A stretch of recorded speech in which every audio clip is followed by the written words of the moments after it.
Hi, I'm Lucy and I'm here today with Alex McLennan of the Forestry Commission, who's kindly agreed to answer a few questions for us today. So first of all, we'd like to start with, would you please tell us a little about the Forestry Commission and your role within that? I look after recreation and public affairs for the east side of North England Forest District. It's a bit confusing, but North England Forest District now covers from the Scottish border down to about Blackburn. A bit about my job, I head up a small team in the east side, which is really from L.E.A.D.E.R Forest Park, the woodlands around Rothbury, Chopley Woodland Park, which is not far from here outside Gateshead, and in Hampsley Forest down at Durham. And my complete team for that area, looking after all the public affairs side of things, about maximum the height of ceilings 8 people. So what kind of work environments do you work in? Is it mainly outdoors, is it inside? Or It's a real mixed bag, and I think it's an excellent opportunity for career development that the Forestry Commission is such a wide-ranging organisation that would probably astound people. People think the Forestry Commission on trees. Then when I tell you we've got research analysts who look at tree genetics and diseases coming in from abroad, through to timber harvesting, 500,000 tonnes of timber per year being produced in the northeast of England, to wildlife conservation. There's a whole width of what the Forestry Commission do. In my small team, it's a real mixture of being outdoors, looking after forest walks, cycle trails, a lot of exciting stuff, horse riding routes, meeting community groups. So you have to have a wide range of skills, and some of it is really hands-on, putting up a fence, digging in a fence post, putting in waymarking signage, cleaning windows, making sure the leaves are swept the footpaths around the L.E.A.D.E.R Castle, for example. And then you've got public speaking, like we're doing just now, interviewing skills, and standing in front of audiences of 50 to 100 people.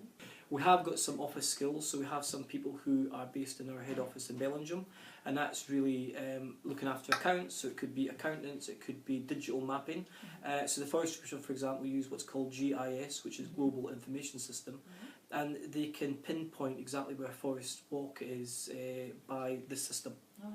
But I think the passion runs through the office people as well, that they are contributing to managing L.E.A.D.E.R Forest Park, which is the largest forest in Northern Europe. So what would you say that you specifically look for in like a young employer? You must have a pulse. Alright. And I mean that really bluntly. We really want people who want to work for the Forestry Commission and enjoy the countryside. Like I say, there's so many wide range of skills within the Forestry Commission. You know, you don't have to be someone who wants to be out at 6 o'clock in the morning getting into a really rural location. It helps.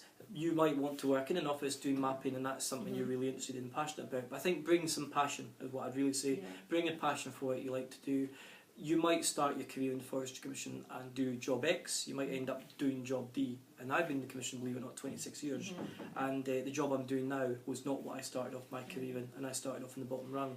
So there's what I would really be passionately saying to anybody watching this, there's a lot of career development opportunities within the Forestry Commission. Yeah, so how would you get young people engaged or get them involved or interested into the Forestry Commission if they don't necessarily know about anything about it? Absolutely, it's a brilliant question, because one of the things we do is we do volunteering opportunities, and for example mountain bike trails in L.E.A.D.E.R are really an area that youngsters have come in. They get to come in and shape a mountain bike trail, put their features in. And a good example is 3 teenagers from Northumberland came and helped their father about. We're going back now about 7-8 years, and we've named the section of trail Primrose Wood.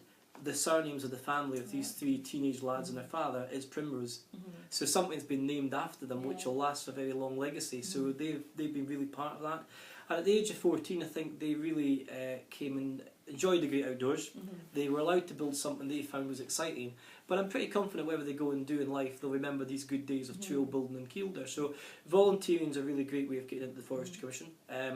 We have got an apprenticeship scheme, we've been involved with that. We've got 3 apprentices over at Rothbury, and they're off now doing things like chainsaw training, they're doing pesticide, chemical spraying, application training, learn how to put up fencing, and again they may move on to management in the future, hopefully be taken on by the Forestry Commission. We have another apprenticeship working in our Bellingham workshop, and they are working on £500,000 forestry machines, so it's not just dealing with domestic vehicles and changing oil filters. They're dealing in some really big boy toys and big girl toys, of course. It's multi-discipline these days, and I think these skills, again, they might stay a mechanic, they might move on and progress their career. An example is we have bothies. Now a bothy is an old kind of farmhouse in the middle of Kielder Forest from the olden days, and they're basic dwelling houses, but actually they're a great facility to stay in overnight. You don't charge, and you stay, it's free to stay overnight, but some students come and learn what it was like to live in the rural area with just a log fire, with no electricity I should say, a bare bunk bed, but looking at the dark skies of Kielder. So again, education's a really interesting one, because education's not just taking a classroom group out, it could be about learning how to fix a dry stone dike. And but we do try and work with external providers where possible. So how did you get to where you are now in your role in the Forestry Commission? Commission? A lot of hard work, proud to say. I started in the Forestry Commission at 17 years old. I had a background in the countryside. I grew up in Highland Croft, and countryside's, I'm very passionate about the countryside obviously, and from there it was starting at the bottom rung of the Forestry Commission as a sort of apprentice, and then moving into full-time employment with the Forestry Commission. Then at an early age, I had been taken aside and asked where I wanted to go in my career. Did I want to go into management? Did I want to go and operate chainsaws or machines, etc., etc.? And I think that was really useful. And from there, a sort of career path was sort of, I wouldn't say it was all mapped out.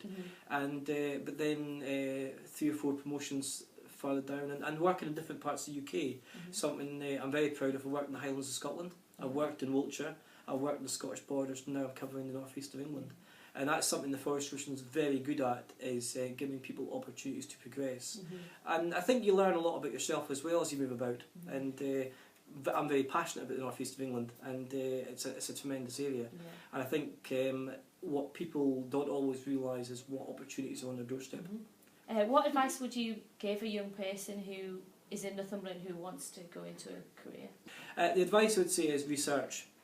Don't be shy to ask someone in the Forestry Commission some questions. Phone up, not a problem. Or certainly these days we've got a lot of information online. Look at visitkielder.com, look at Forestry Commission website, and that impresses us greatly. If you've done research, I must be really honest about this, if you haven't done any research and think you just phone up someone to say, I'd like to work for the Forestry Commission, they go, and then we start having this discussion, and very clearly it comes out that the person hasn't researched it. That doesn't do you well, because we think instantly, well, if they cannot be putting the effort into trying and research what they'd like to do, how are we then expected to help you? And it is a bit of self-help, and I think that's really important. That's great. Thank you very much for us answering the questions today. Thank you.